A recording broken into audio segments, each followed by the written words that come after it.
অফিসে ঢুকতেই ঠিক এরকম একটা গেট পড়বে। এই জায়গাটি হচ্ছে সেই জায়গা যেখানে তারা প্রেস ব্রিফিং করে থাকে। এই পাশটাতে রয়েছে তাদের আন্দোলনের কয়েকটি চিত্র, আর এখানে রয়েছে তাদের প্রতীক সহ একটা বক্তৃতার টেবিল, আর এখানে রয়েছে তাদের কফি কর্নার। ঠিক এই রুমটিতে বসে অফিস করে থাকেন নুরু সাহেব। তো দেখা যাক নুরু সাহেব আছে কিনা। আসসালামু আলাইকুম সবাইকে, আশা করছি সবাই ভালো এবং সুস্থ আছেন। বর্তমানে আমি আছি বাইতুল মুকাররম মসজিদের এখানে। আপনাদের কমেন্টের উপর ভিত্তি করে আজকে আমি চলে যাচ্ছি বাংলাদেশ গণ অধিকার পরিষদের কেন্দ্রীয় কার্যালয়ে। এটা হচ্ছে আল রাজি কমপ্লেক্স। এটার তৃতীয় তলাতেই গণ অধিকার পরিষদের কেন্দ্রীয় কার্যালয় অবস্থিত। লিফটে না গিয়ে আমি সিঁড়ি দিয়ে উঠতে লাগলাম, যেহেতু এটা তৃতীয় তলাতে অবস্থিত। এই যে এইখানে হচ্ছে সেই অফিসটা, এটা একদম কর্নারে অবস্থিত। এটার আশেপাশে অনেকগুলো প্রতিষ্ঠান থাকা, এটা খুঁজে বের করতে আমার একটু সময় লেগেছে। আমাকে দুইটা লোকেশন দেখাচ্ছিল, তারপর আমি চলে গিয়েছিলাম জামান টাওয়ারে, কিন্তু জামান টাওয়ারের অফিসটা বর্তমানে বন্ধ রয়েছে। তারপর আমি চলে আসলাম আল রাজি টাওয়ারে। এখানে লেখাই রয়েছে গণ অধিকার পরিষদ জিওপি, আর পাশে রয়েছে তাদের পতাকা। এখন আমি এখান থেকে অনুমতি নিয়ে ভিতরে প্রবেশ করব এবং দপ্তর সম্পাদক ভাইয়ের সাথে কথা বলে ভিডিও শুরু করব।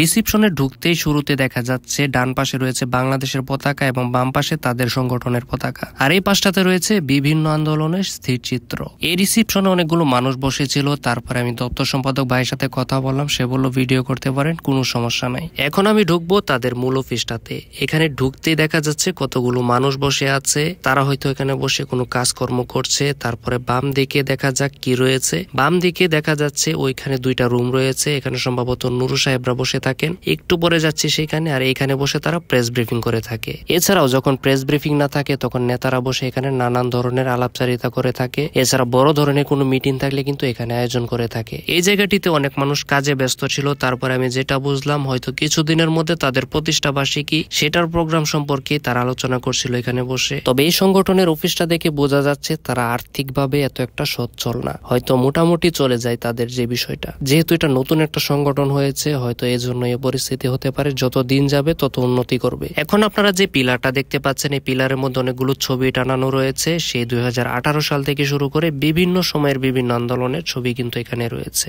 বর্তমানে আপনাদেরকে যে রুমটি দেখাবো, ঠিক এই রুমটিতে বসে অফিস করে থাকেন নুরুল হক নুরু সাহেব। একটু পরে এই রুমটাতে ঢুকবো, দেখি তাকে পাই কিনা। আর এই দিকটাতে রয়েছে জাতীয় সংসদ ভবনের সামনে তোলা তাদের যে শীর্ষ নেতৃবৃন্দরা রয়েছে তাদের কিছু ছবি। এখানে নুরুল হক নুরুল সাহেব আছেন, রাশেদ সাহেব আছেন, ফারুক সাহেব আছেন, আর অনেককে আমি চিনি না, বাট যাদেরকে চিনি তাদের নাম বললাম। আর এই দিকটাতে রয়েছে কিছু চেয়ার টেবিল। যদি এখানে বিভিন্ন প্রোগ্রামের আয়োজন হয় তখন কিন্তু চেয়ারগুলো সুন্দরভাবে পরিপাটি করে রাখা হয়। কিছুদিন পরে যেহেতু তাদের প্রতিষ্ঠা বার্ষিকী, তাই নেতাকর্মীরা বিভিন্ন কাজে তারা কিন্তু ব্যস্ত ছিল। আপনারা দেখতেই পাচ্ছেন এখানে কিছু নেতাকর্মী বসা রয়েছে, তারা এখানে বিভিন্ন ফরম লিখছে, তারপরে বিভিন্ন প্রেস লিখছে, তারপরে সংগঠনের বিভিন্ন যে প্রচারণা আছে সেগুলো চালাচ্ছে। আর এখানে সম্ভবত যারা বিভিন্ন ধরনের কাজ করে থাকে তারা এখানে বসে থাকে। যেহেতু তাদের অনেক আরো অঙ্গ সংগঠন রয়েছে, সেই অঙ্গ সংগঠনের কাজগুলো কিন্তু এই অফিসেই করতে হয়। যেমন যুব অধিকার পরিষদ রয়েছে, শ্রমিক অধিকার পরিষদ রয়েছে, ছাত্র অধিকার পরিষদ রয়েছে। এখন আপনাদেরকে নিয়ে যাব ছাত্র অধিকার পরিষদ তাদের যেখানে কাজকর্ম করে থাকে, যেটা হচ্ছে ছাত্র অধিকার পরিষদের দপ্তর ও প্রচার কর্নার।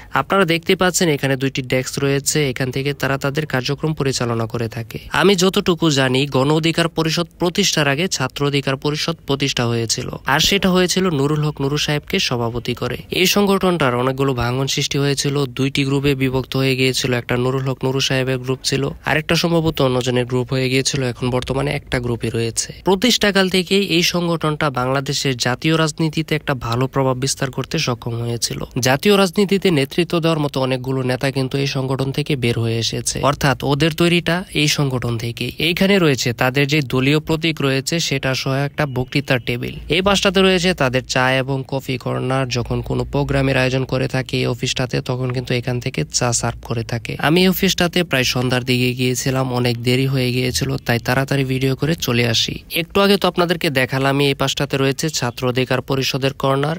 এখন যাব হচ্ছে নুরুল হক নুরুল সাহেব যেখানে বসে থাকেন সেইখানে। সামনের যে কাচের রুমগুলো দেখতে পাচ্ছেন, এই রুমগুলোতে বসে থাকে শিশু নেতারা, অর্থাৎ নুরুল হক নুরুল সাহেবরা বসে থাকে, রাশেদ সাহেবরা বসে থাকে। তো এখন ভিতরে প্রবেশ করব, ভিতরে প্রবেশ করে দেখাবো যে এখানে কে কে বসে আছে। হয়তো তারা এখানে একটা মিটিং করছিল, তারপর আমি প্রবেশ করলাম। প্রবেশ করে দেখি তারা এখানে আলাপচারিতা করছিল। হয়তো তাদের এখানে কোনো গুরুত্বপূর্ণ আলাপচারিতা হতে পারে। তবে তারা আমাকে এখানে ঢোকার অনুমতি দিয়েছিল বলে আমি এখানে ঢুকি এবং তারা তারা আমাকে বলে যে ভিডিও করতে পারেন, কোনো সমস্যা নাই। এখন আমি যে রুমটাতে রয়েছে রুমটা কিন্তু অনেক উন্নত করে করা হয়েছে এবং এটাতে এসি রয়েছে, যেহেতু এখানে শীর্ষ নেতারা বসে থাকে। আপনারা যে দুইটা চেয়ার দেখতে পাচ্ছেন এই দুইটা চেয়ারে কিন্তু নুরুল হক নুরুল সাহেব এবং রাশেদ সাহেব বসে থাকেন। এখন যেহেতু তারা নাই, অন্য নেতৃবৃন্দরা বসে আলাপচারিতা করছেন। ভিডিওটির একবারে শেষ পর্যায়ে চলে এসেছে। ভিডিওটি যদি ভালো লেগে থাকে তাহলে অবশ্যই লাইক, কমেন্ট এবং শেয়ার করে পাশে থাকবেন। আর আপনারা যে পরিমাণ সাপোর্ট দিয়েছেন আমাকে তার জন্য আপনাদেরকে অনেক অনেক ধন্যবাদ। পরবর্তী ভিডিওটি কোন দলের পার্টি অফিস সম্পর্কে দেখতে চান তা অবশ্যই কমেন্ট করে জানাবেন। ভিডিওটি শেষ করার আগে এখন চলে যাব যুব অধিকার পরিষদের কার্যালয়ে। যুব অধিকার পরিষদ হচ্ছে গণ অধিকার পরিষদের একটি অঙ্গ সংগঠন। আপনারা এখন যে দুইটি ভাইকে দেখতে পাচ্ছেন এই দুইটি ভাই ভিডিও করার ক্ষেত্রে আমাকে অনেক বেশি হেল্প করেছে, তাই দুইটি ভাইকে অনেক বেশি ধন্যবাদ। পুরো অফিসের মধ্যে এই দুইটি রুমকে সবচেয়ে সুন্দরভাবে করা হয়েছে। এখানে যেহেতু শীর্ষ নেতারা বসে থাকে এটাকে ভালোভাবে করবে, এটাই স্বাভাবিক। আর এখানে যেহেতু যুব অধিকার পরিষদ কাজ করে থাকে তাই এখানে লেখাই রয়েছে সবার আগে বাংলাদেশ, তরুণরাই গর্বে দেশ। আর এখানে যুব অধিকার পরিষদের একটা লোগো রয়েছে। তো এই পাশে কিছু লোকজন রয়েছে, তারা এখানে বসে আলাপচারিতা করছিল। আর এখানে যুব অধিকার পরিষদ বড় করে লেখা রয়েছে। ভিডিওটি শেষ করে দেব। ভিডিওটি শেষ করার আগে আপনাদের কাছে একটি ক্ষুদ্র রিকোয়েস্ট, ভিডিওটি যদি ভালো লেগে থাকে তাহলে অবশ্যই একটি লাইক দিয়ে যাবেন এবং আমার চ্যানেলটি সাবস্ক্রাইব করে দিতে একদমই ভুলবেন না। সবাই ভালো থাকবেন, সুস্থ থাকবেন, আমার জন্য দোয়া করবেন। আল্লাহ হাফেজ।